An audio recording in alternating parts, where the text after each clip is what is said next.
Lateral elbow pain is one of the most common source of medical consultation for non-traumatic elbow disorder. The most frequent diagnosis is tendinosis disorder known as lateral epicondylitis or tennis elbow. However, there are many pathological conditions that may mimic lateral epicondylitis, such as intra-articular plica, osteochondritis dissecans, radiocapitular arthritis, or posterior rotator instability. Lateral epicondylitis was first described by German physician Runge in 1873. It was described as chronic symptomatic degeneration of the wrist extensor tendons involving their attachment to the lateral epicondyle of the humerus.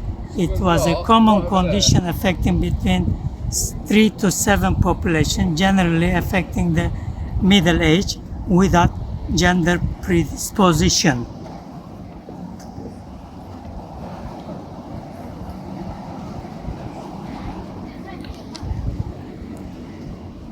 Hello everyone. Today we would like to talk about lateral epicondylitis, also known tennis elbow. In previous video we have spoken about anatomy of extensor muscle, which was predominantly today we will focus extensor carpi radialis longus and extensor carpi radialis brevis, because for this condition is the most deteriorating muscle is the extensor carpi radialis brevis, as we have highlighted in this. This is the extensor carpi radialis brevis, because these two muscles are the most stronger muscle during grasp, gripping, or twist motion. So, what are the clinical presentation of lateral epicondylitis condition? Mostly, patient will complain pain, burning sensation. Sometimes pain will radiate superiorly, but mainly to inferior part of the arm. What causing tendinitis? Most commonly, the reason why they call tennis elbow, because 50% of the patients who present to clinic were tennis player. Therefore, the name is most commonly used as tennis elbow. What are the pathophysiology? Pathophysiology of tendon is because repetitive movement cause stretching tendon. As continuously muscle contract and pull the tendon together.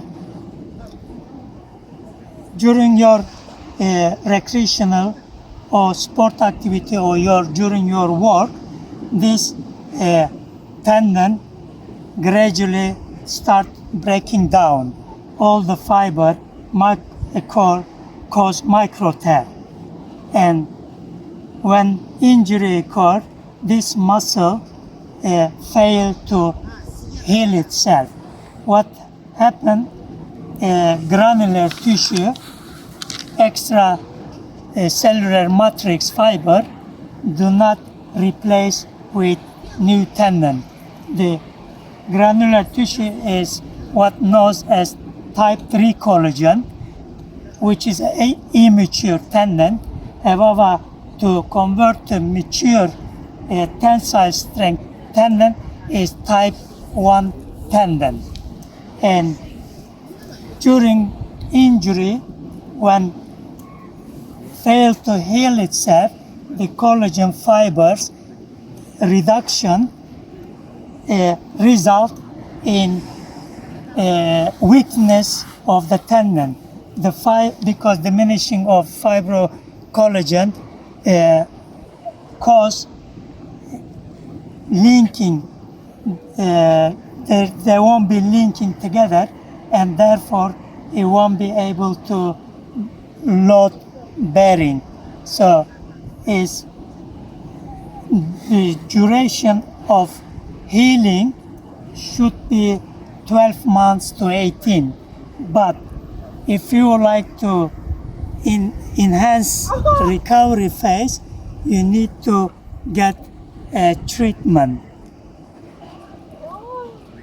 So how can we diagnose lateral epicondylitis? There are special clinical tests, which most of them is digital palpation.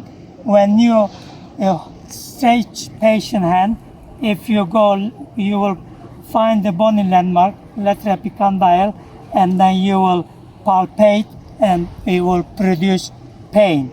The second test is called chair gripping test. You ask the patient if they can grip the chair or if can they hold the chair. The other chair they know as Cousin test. You ask patient straight arm and then you place your hands in the third digit, because where insertion of extensor carpi radialis brevis. You ask the patient to lift against your hand. If it's pain produced, then it's lateral epicondylitis. What are the treatment modality for lateral epicondylitis? Is mostly 90%, 95% of patients after conservative treatment, they will have a good prognosis. Between 12 to 18 months, they will resolve. However, some patients, they might fail to reverse. Therefore, it might need a surgical procedure. What are the modalities? Osteopathic manipulation. So osteopath, mainly they will focus to radio humerus joint to release the joint, and inhibition technique. The benefit of inhibition technique, it break up adhesion scar tissue in granular and increase blood circulation, as well as nerve ending in affected tendon. Also acupuncture and corticosteroid, but no repetition of corticosteroid. And what are the complications? Complication, it will cause chronic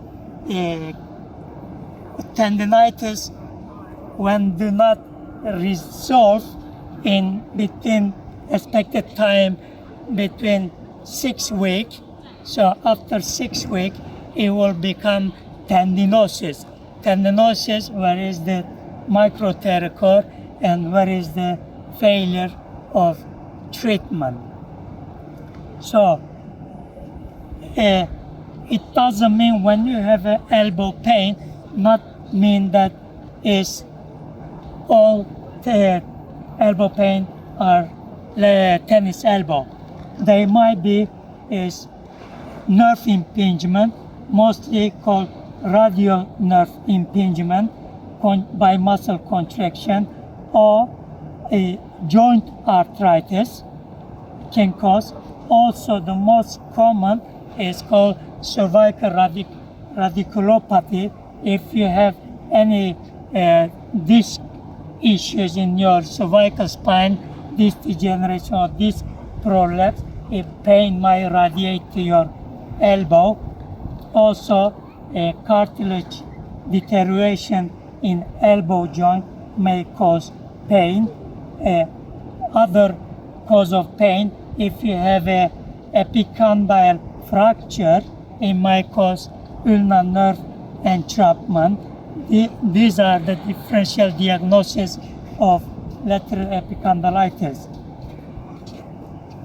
Now we will talk about home management. We will give a few basic exercise. If you have a elbow pain, how will help you to manage at home. I will grab the as